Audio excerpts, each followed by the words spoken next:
السلام علیکم دوستوں، جیسا کہ ہم نے پارٹ 1 میں بتایا تھا کہ ترک توپوں کا استعمال کر رہے تھے، مگر سلطان نے انہیں ناکام قرار دے دیا تھا اور نئی جدید توپیں بنوائی تھیں۔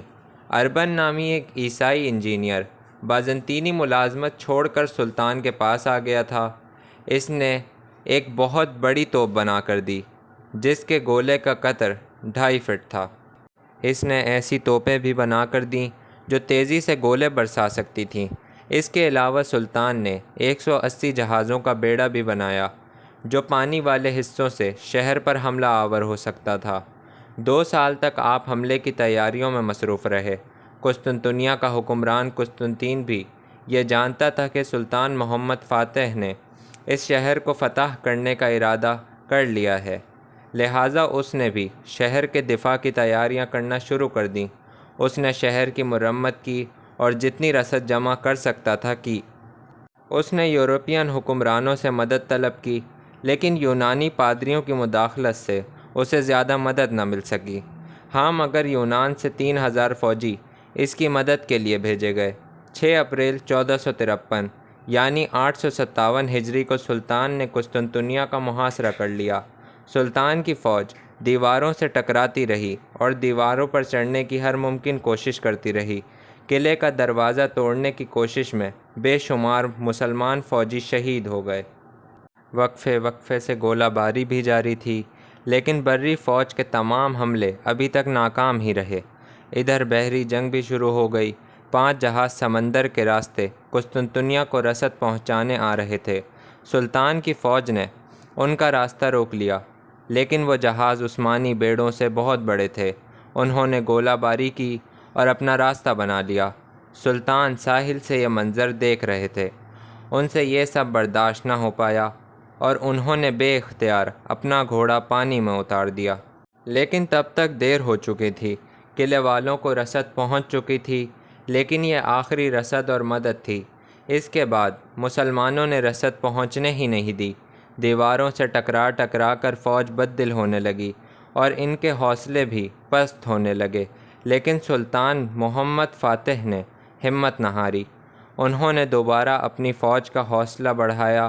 سلطان کے ساتھ 80,000 فوجی تھے۔ انہوں نے فوج کو حکم دیا قسطنطنیہ کے ایشیائی ساحلوں پر اتر کر پہاڑ پر چڑھیں اور پہاڑ کی ڈھلان پر تختے لگائیں۔ تختوں پر جانوروں کی چربی ملیں اور جب یہ کام مکمل کر لیں تو واپس آ کر سلطان کو اطلاع دیں۔ قسطنطنیہ 7 پہاڑیوں پر پھیلا ہوا ایک شہر تھا اور 1453 تک یورپی سائڈ کی پہاڑیوں تک محدود تھا، جبکہ ایشیائی پہاڑیوں کی طرف گہرے جنگل تھے۔ تو سلطان کے حکم پر جنگل کو کاٹا گیا، درختوں کے تنے کاٹ کے تختے بنائے گئے اور یہ تختے پہاڑ کی چوٹی تک نصب کر دیے گئے۔ سلطان نے یہ تختے اب پہاڑی کی دوسری طرف قلعے کی طرف لگانے کا حکم دے دیا۔ تختوں پر جانوروں کی چربی لگا کر حکم دیا کہ بحری جہازوں کو پہاڑ تک لایا جائے، انہیں رسوں سے باندھ کر اوپر لایا جائے اور پھر ان رسوں کی مدد سے پہاڑ کی دوسری طرف سمندر میں اتار دیا جائے، اور یہ کام صرف ایک رات میں مکمل ہونا چاہیے۔ سلطان کے اس حکم کی تعمیل کی گئی۔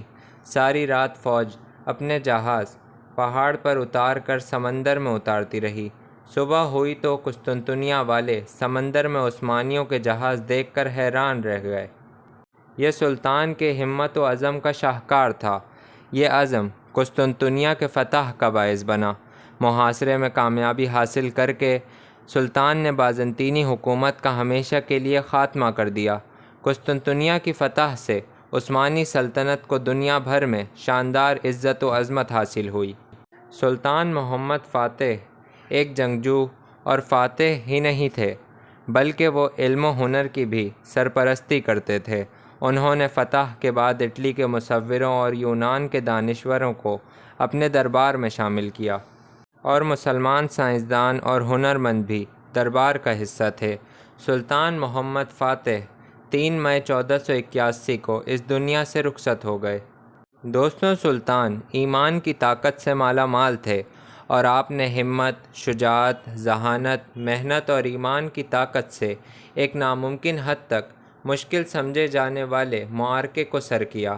ہم آج شاید یہ سب بھول رہے ہیں۔ یہی وجہ ہے کہ ہم اقوام عالم میں بہت پیچھے رہ گئے ہیں۔ دوستوں، اگر آپ کو میری آج کی ویڈیو پسند آئی ہو تو اسے کسی نہ کسی کے ساتھ ضرور شیئر کیجیے۔ انشاءاللہ یہ کسی نہ کسی کا ذہن ضرور تبدیل کرے گی۔